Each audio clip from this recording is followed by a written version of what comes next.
2024 में प्रधानमंत्री मोदी की नजर 400 से ज्यादा सीटों पर है। इसके लिए उन्होंने कई प्लान्स बनाए।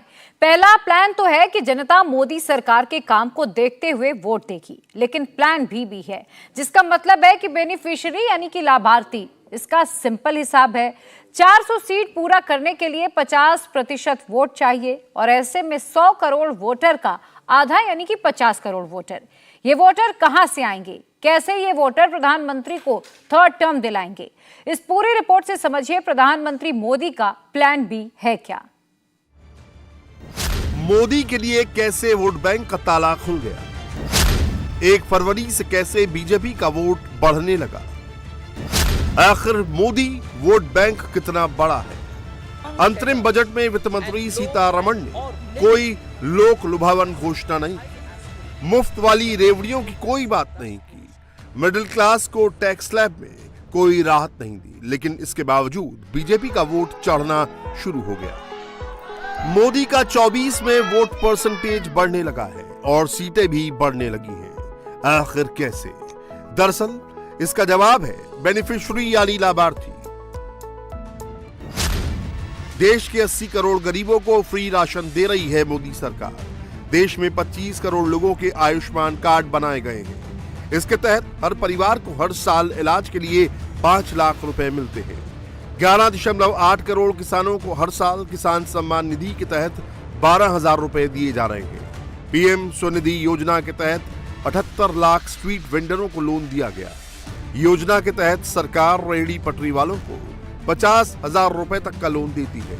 ये लोन कोलैटरल फ्री होता है, यानी इसके लिए वेंडर्स को बैंक के पास कुछ भी गिरवी रखने की जरूरत नहीं होती है। पीएम आवास योजना के तहत गांवों और शहरों में गरीब के लिए 4 करोड़ से अधिक घर बनाए। गरीबों और सिर्फ किसानों को ही जोड़ दें तो ये संख्या 100 करोड़ के करीब पहुंच जाती है। मोदी ने इन योजनाओं से किसानों के साथ ही गरीबों की 3 सबसे बड़ी समस्याएं दूर कर दी हैं। पीएम आवास योजना के जरिए उन्हें रहने को घर मिल रहा है। अब खाने की भी चिंता नहीं रह गई है। हर महीने फ्री में राशन मिल रहा है। वहीं आयुष्मान योजना के तहत देश के किसी भी अस्पताल में इलाज मिल रहा है। मोदी गरीबों के साथ ही मिडिल क्लास का भी ध्यान रख रहे हैं। मुझे खुशी है कि सोलापुर के हजारों गरीबों के लिए, हजारों मजदूर साथियों के लिए हमने जो संकल्प लिया था वो आज पूरा हो रहा है। आज पीएम आवास योजना के तहत बनी देश की सबसे बड़ी सोसाइटी का लोकार्पण हुआ है और मैं जाकर के देख के आया।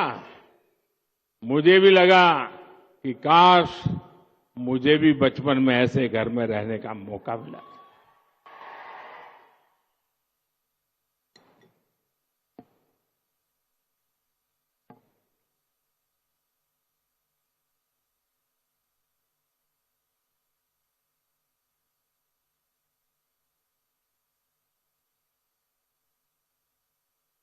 ये चीजें देखता हूं, मन को इतना संतोष होता है। इन हजारों परिवारों के सपने जब साकार होते हैं तो उनके आशीर्वाद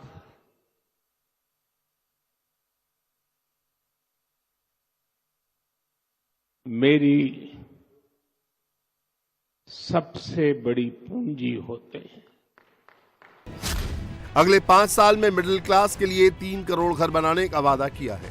प्रधानमंत्री सूर्योदय योजना के तहत 1 करोड़ घरों में रूफटॉप सोलर सिस्टम लगेंगे। हर महीने 300 यूनिट तक बिजली फ्री में मिलेगी और सालाना 15 से 18,000 रुपए बचेंगे। मोदी सरकार ने अपनी वेलफेयर स्कीम के जरिए महिलाओं के सशक्तिकरण में अहम भूमिका निभाई है। मुद्रा योजना के तहत महिला उद्यमियों को 30 करोड़ रुपए का लोन दिया गया है। संसद और राज्यों की विधानसभाओं में महिलाओं के लिए 33% आरक्षण भी इसी रणनीति का हिस्सा है। 24 के लोकसभा चुनाव में ये स्कीम एक्स फैक्टर का काम करेगी, यानी गरीब और किसानों के साथ ही मोदी महिलाओं को भी सशक्त बनाने के काम में जी जान से जुटे हैं। इसका असर भी दिख रहा है।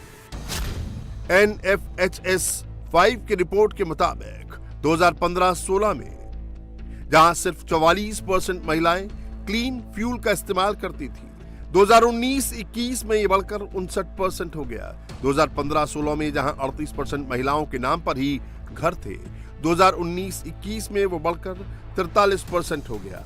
2015-16 में जहां 53% महिलाओं का ही बैंक में अकाउंट था, 2021 में यह बढ़कर 79% हो गया। यही नहीं, उज्ज्वला योजना के तहत मोदी सरकार महिलाओं को फ्री में गैस कनेक्शन दे रही है। यह वीडियो देखिए, यह पिछले साल 30 दिसंबर का है। मोदी अयोध्या दौरे पर थे। इस दौरान वे उज्ज्वला योजना की 10 करोड़वीं लाभार्थी मीरा माझी के घर गए और चाय पी।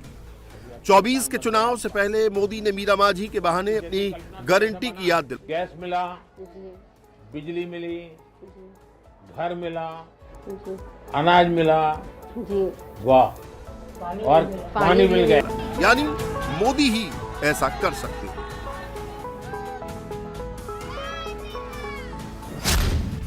देश में अब तक 10 करोड़ लोगों को उज्ज्वला योजना के जरिए गैस कनेक्शन दिया गया है।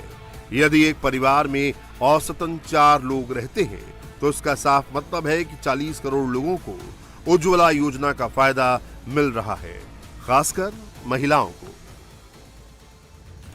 मोदी को ही महिला वोट की ताकत का अंदाजा हो चुका है। यही वजह है कि वो अपनी हर योजना में महिलाओं का खासा ध्यान रखते हैं। जैसे पीएम आवास योजना के तहत गांव और शहरों में गरीबों को जो 4 करोड़ से अधिक घर मिले, उनमें 70% महिलाओं के नाम पर।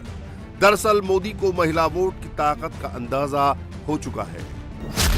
इसकी वजह भी है। दरअसल 2019 में देश में कुल वोटर 91.2 करोड़ थे, जबकि महिला वोटर 43.8 करोड़ थे।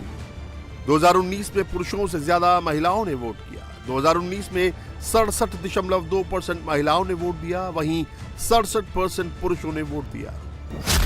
2019 के लोकसभा चुनाव में 46% महिलाओं ने बीजेपी गठबंधन एनडीए को वोट दिया, वहीं 44% पुरुषों ने एनडीए को वोट दिया। यानी पहली बार किसी लोकसभा चुनाव में एनडीए को पुरुषों से ज्यादा वोट महिलाओं के मिले। 2019 में महिला वोटों के बढ़ने का असर बीजेपी की सीटों पर भी देखा। यानी जिन राज्यों में पुरुषों से ज्यादा महिलाओं ने वोट किया, वहां बीजेपी ने ज्यादा सीटें जीती।